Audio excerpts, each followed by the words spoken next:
Hello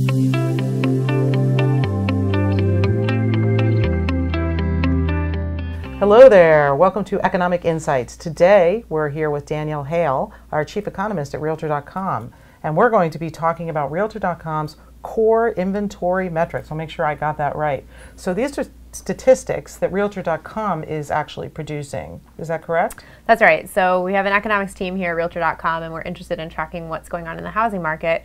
And one of the valuable things that we sit on is tons of housing data from all the listings that are available for sale at Realtor.com. So we take this information and we organize it and track it so that we know what's going on in the housing market over time. Some of the things that you can find in our core metrics are the number of homes that are available for sale, so those active listing counts, the median prices, how those two metrics change over time. But we also track other things like the number of days of properties on the market and new listings. So especially in the low inventory environment that we have right now, new listings coming to market are really important because they give an idea of how many sales we could possibly see. If a home's not for sale, it can't be sold. Right. So the government is tracking some of this as well. How is it different, the metrics that we're producing than the government? Yeah, so the government tends to track construction metrics and new home sales. Other entities like the National Association of Realtors track existing home sales, and they, as part of their existing home sales data, and the government does this as well as part of the new home sales data, track the inventory of homes available for sale. And that's what is most analogous to what we're doing at Realtor.com. One thing that's different about what we do is we track the information very early on. So as soon as the first of the month, typically, our information is available. So it's a very quick read on what's going on in the housing market. And whereas some of those other metrics focus on national and regional data, we go all the way down to the county and zip code level. So it's a little bit more granular.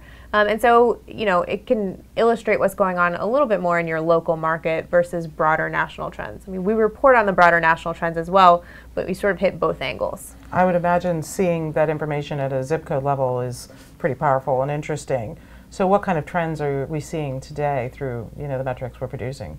Yeah, so I mentioned the low inventory environment. In most parts of the country, not everywhere because real estate is local, but in most parts of the country, there aren't very many homes available for sale. And so some of the things that we're seeing is that the homes that do come on the market sell really quickly, and they tend to sell for a price premium. So prices tend to rise really quickly because we've got a lot of buyers in the market in most places of the country and not very many homes available for sale. The way the market balances that out generally is by pushing prices up.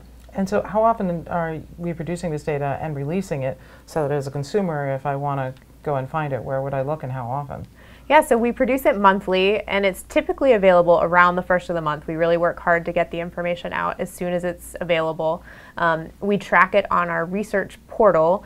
That can be found at Realtor.com/research. You can also download a lot of this data. So if you really want to dig in, let's say you're a housing nerd and you really want to play with the numbers, you can get most of them. They're available on the website for download. Again, that's Realtor.com/research. And we would love for people to explore, take a look at what we have that's available, figure out what's going on in your local market, and use it to ask questions. If you're in the market buying or selling, I'm sure your real estate agent would love it if you would engage with them about what these numbers mean for you. Right. I would imagine that the statistics we're producing are based upon basically our sort of robust, pretty much complete inventory for Realtor.com. So I think if I'm not mistaken, we have pretty much all the active listing data. So can you speak to that a little bit? Yeah, I think our coverage is around 98% of MLS listed properties. That's so amazing. It's very comprehensive. So it makes for great inventory metrics because we've got such comprehensive listing data. Great. Well, that's really helpful. I will certainly be going and taking a look. So I appreciate you letting us know where to go find that data. Thanks for watching this video. And if you're enjoying our video series, check out some of our other topics where we talk to Danielle Hale, Chief Economist at Realtor.com.